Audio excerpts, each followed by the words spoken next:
Hello guys, आज मैं आया हूँ यहाँ पे बुग्याल में,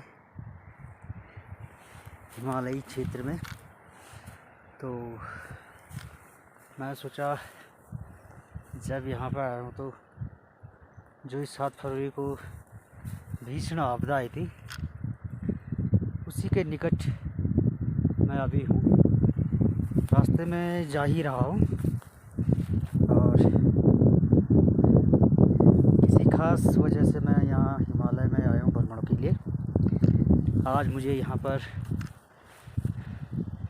5वां दिन है और मैं सोचा कि क्यों नहीं, जब यहाँ तक आया हूँ तो जो 7 फरवरी को इतना बड़ा अवलांच बता रहे हैं कि इतना बड़ा अवलांच ग्लेशियर के टूटने से आया है, तो क्यों नहीं इसके बारे में ज़रा बात किया जाए। तो अभी मैं उसी क्षेत्र की ओर जा रहा हूँ जहाँ से 7 फरवरी 2021 को भीषण आपदा आई थी। आज मैं उसके तह तक जाकर आप लोगों को बताऊंगा कि आखिर ये भीषण आपदा ग्लेशियर के टूटने से आई है या इसका कुछ और भी कारण है, क्योंकि मुझे नहीं लगता है कि ग्लेशियर के टूटने से इस तरह से अपार जो पानी यहाँ पे आई, वो भी लगभग 9:45 के आसपास, मौसम साफ़ होने के बावजूद भी ये जो ऐसी आपदा आई, शायद ही उत्तराखंड में ऐसा पहली बार आया हूँ। इस तरह की त्रासदी तो केदारनाथ में भी आई थी, लेकिन वहाँ पे बादल फटा था। तो जो यहाँ पे त्रासदी आई है, इसका कारण अभी कोई ठोस कारण बता नहीं रहा है। तो मैं आज आपको उसके तह तक जाकर आप लोगों को बताता हूँ कि आखिर ये त्रासदी ग्लेशियर के टूटने से आई है या कुछ और कारण है। जैसे कि आप देख पा रहे हैं यहाँ पे सुंदर सा झरना, और ये कहीं कहीं बर्फ़ भी है। और सुबह के 9 बज रहे हैं और मैं निकला हूँ इसका जो 7 फरवरी को आपदा आई थी, इसका पर्दाफाश होगा आप लोगों के सामने। तो बहुत ही विकट रास्ता, चट्टान और बहुत ही भयंकर रास्ते से होकर गुजर रहा हूँ।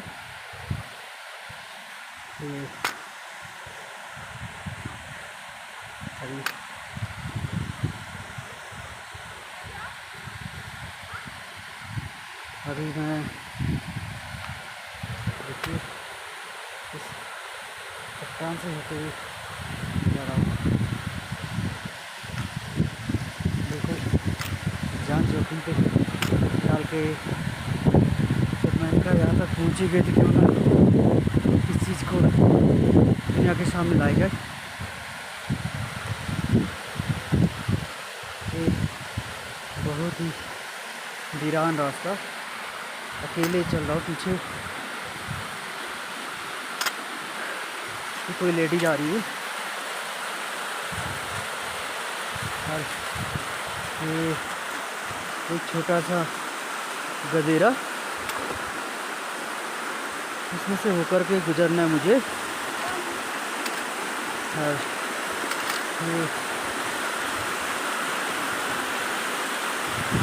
ये सुंदर वाटरफॉल यहाँ पर, बाकी यहाँ पे जब से आया हूँ तो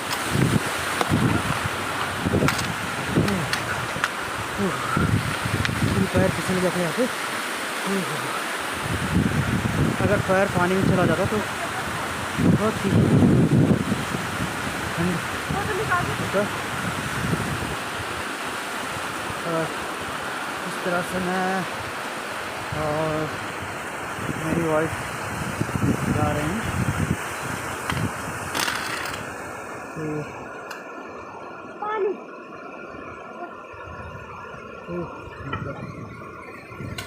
ये है झरना और यहाँ से थोड़ा पानी भरेंगे बोतल में, फिर आगे का सफ़र जारी रखते हैं।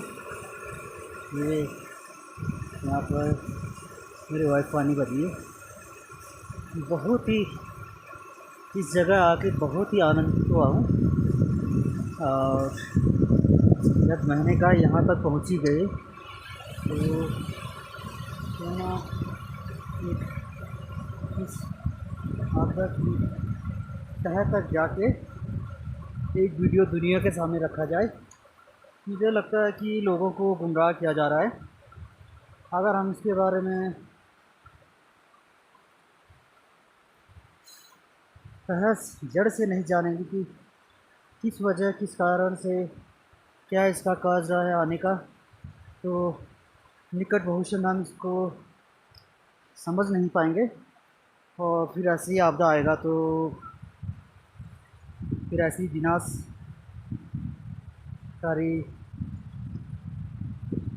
रूप लेकर लोगों का जो जान माल का खतरा हुआ है, इस तरह से हम बच सकते हैं। तो चलो, अभी हम पहुँचे हैं, यहाँ का नाम तो मुझे नहीं पता, लेकिन बहुत ही विकट रास्ता। और इस रास्ते से होते हुए आज आप लोगों को हिमालय दर्शन कराऊंगा। देवभूमि जिसको कहा जाता है, यही देवभूमि है, यही देवताओं का वास होता है। और मैं चट्टान, पहाड़, नदी नाले पार करते हुए आज आपको ले चलूँगा चम्मा ग्लेशियर तक। और चम्मा ग्लेशियर में आपको बताऊंगा कि आखिर ये उत्तराखंड में इस तरह से आपदा का कारण क्या है, आप लोग भी जान पाएंगे। इसलिए मैं आज यहाँ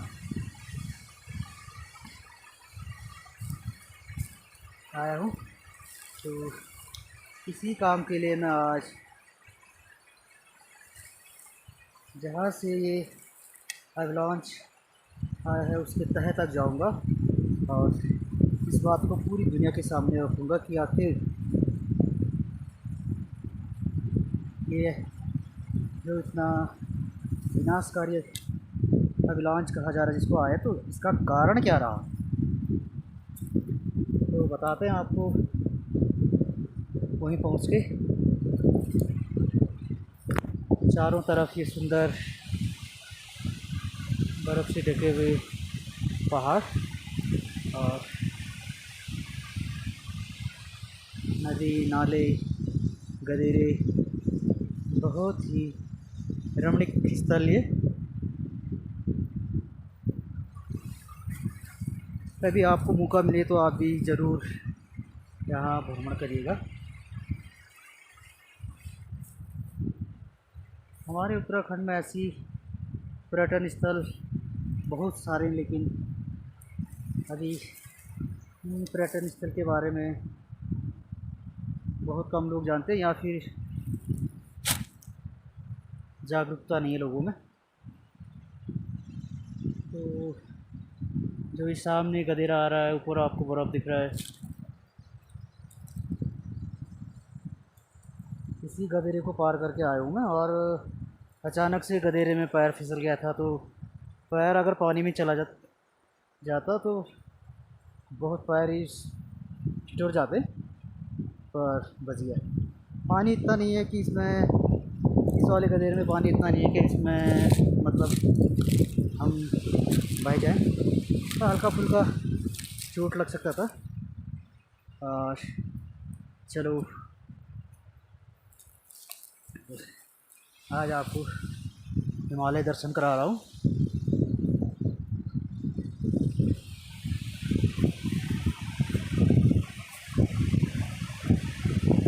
कल यहाँ पर बर्फ़ पड़ा था तो थोड़ा थोड़ा कहीं कहीं बर्फ़ दिख रहा है। यहाँ पे बर्फ़, तो मैं सोचा हूँ आज क्यों ना इस जगह का लुत्फ़ उठाया जाए और दुनिया के सामने रखा जाए। इसको बुग्याल भी कहते हैं। और यहाँ पर हम कुछ बेशकीमती जड़ी बूटी भी इकट्ठा करते हैं। ये पीछे से है मेरी वाइफ। और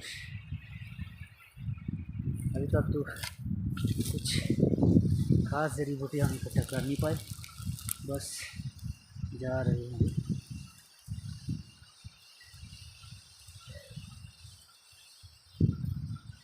सुंदर रमणीक स्थल। और ये कुछ लोग, ये है कुछ लोग सामने ऊपर जाते हुए।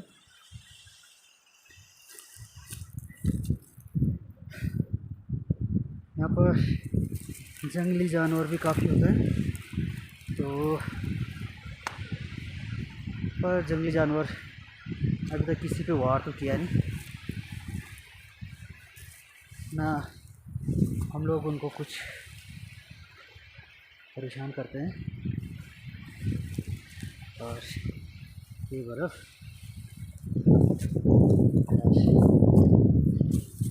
चलो अब आगे चल के आपको चम्मा का, जहाँ से ग्लेशियर टूटा है, उसका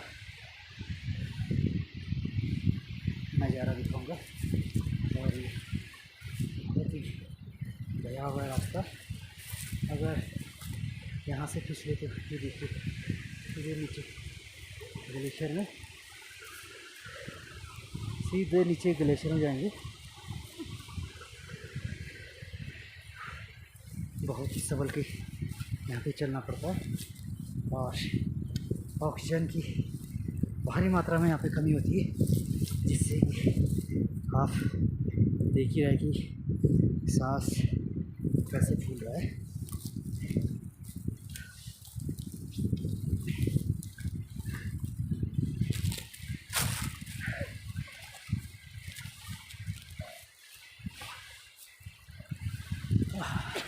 तो रेस्ट कर लेते हैं। ये है चम्मा पिक।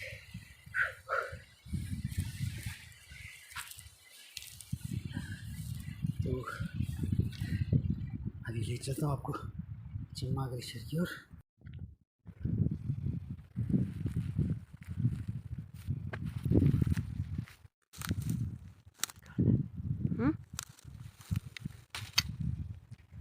मैं पहुँच चुका हूँ चम्मा पिक के बिल्कुल सामने, और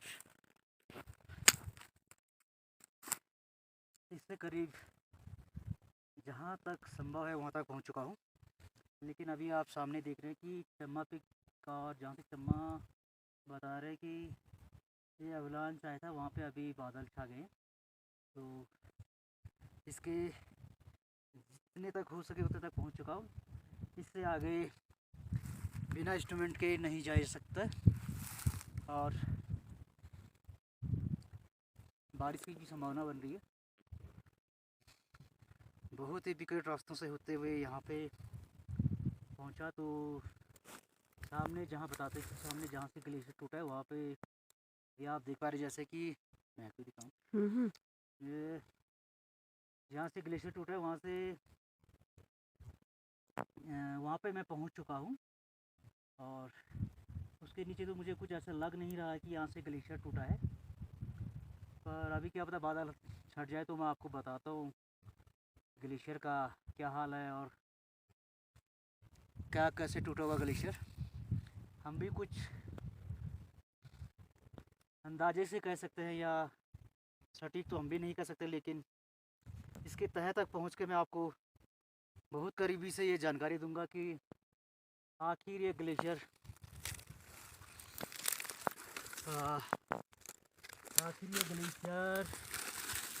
टूटा या फिर कुछ अफवाह है।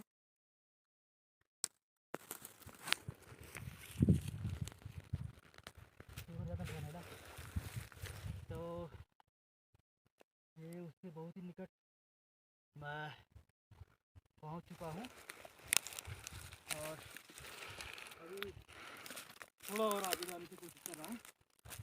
यहाँ आगे फिर चट्टान लग गया, इससे आगे हम बिना इंस्ट्रूमेंट के जा नहीं सकते।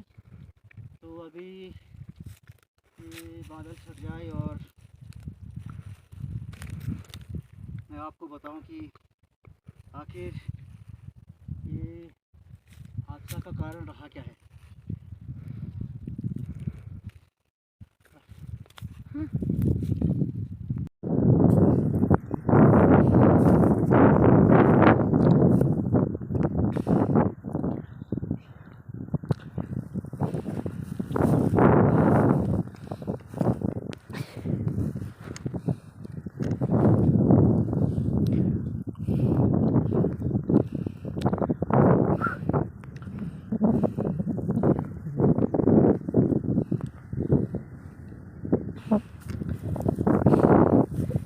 ये है चम्मा ग्लेशियर और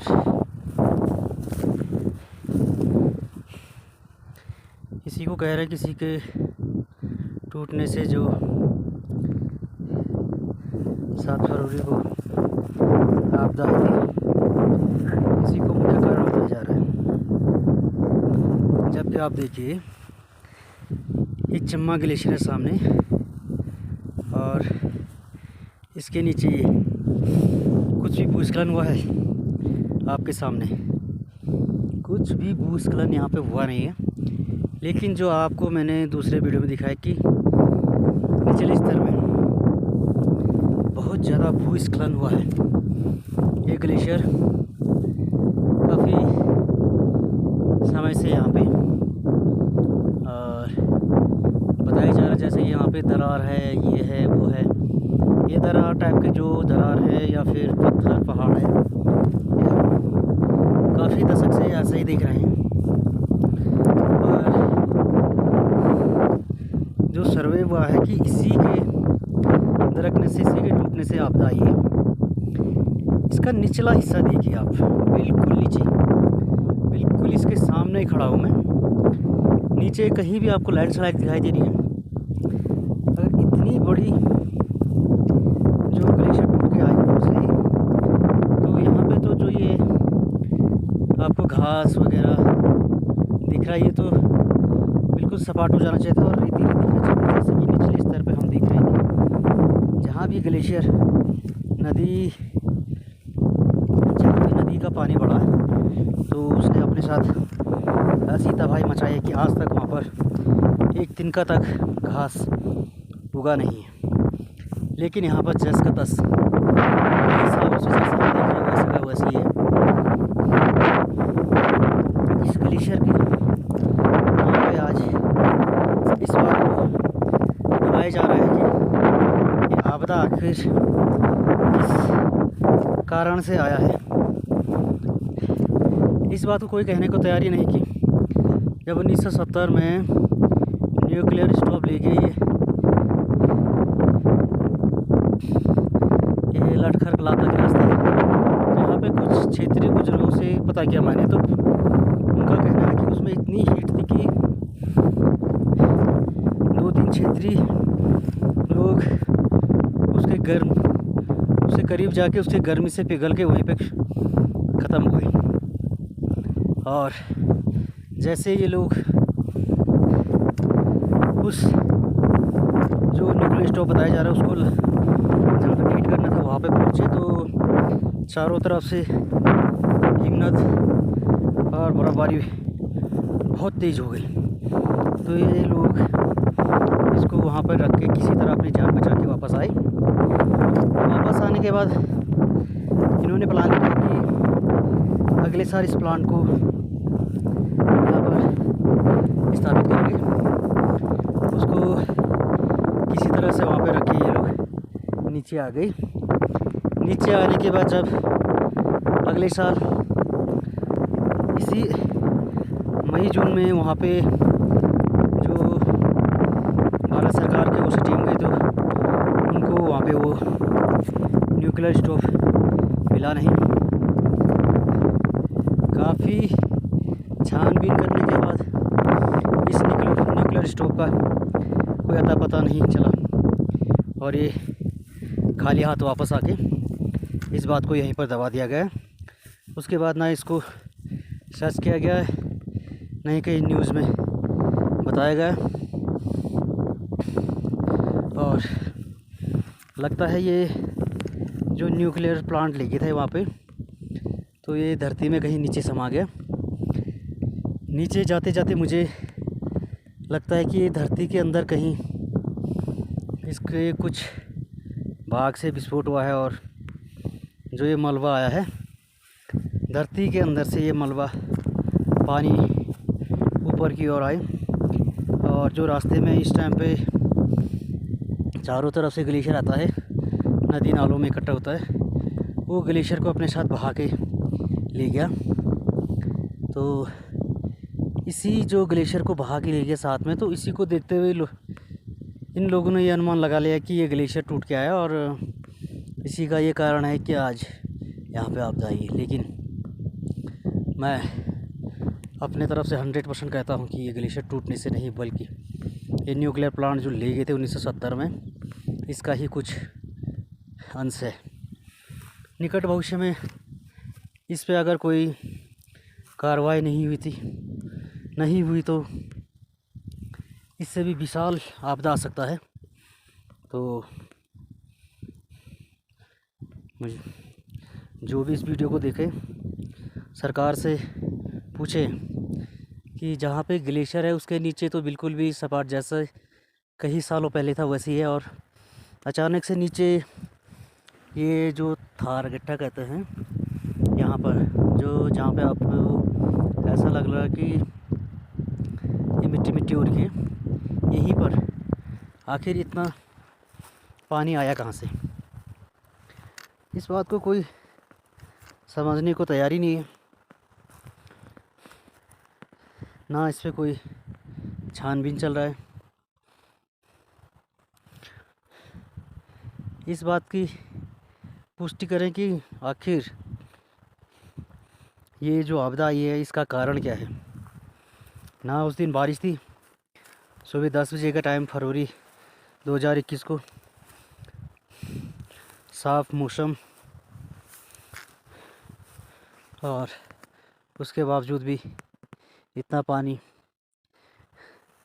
शायद ही ऐसा उत्तराखंड में कभी हुआ हो। लेकिन एक आपदा आई थी केदारनाथ में, वहाँ पे तो साफ देखा गया कि बादल फटा है और जो झील बनी है उस झील के फटने से आपदा आई।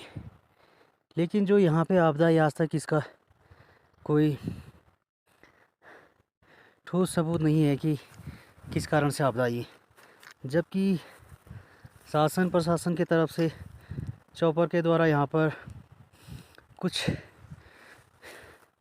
भूगर्भवेत्ता आए और ग्लेशियर के ऊपर से देखा उन्होंने कि हाँ ग्लेशियर फटा हुआ है, ग्लेशियर टूटने से ये आपदा आई है। लोगों ने आग मूंद के भरोसा कर लिया कि हाँ ये ग्लेशियर का ही कारण है।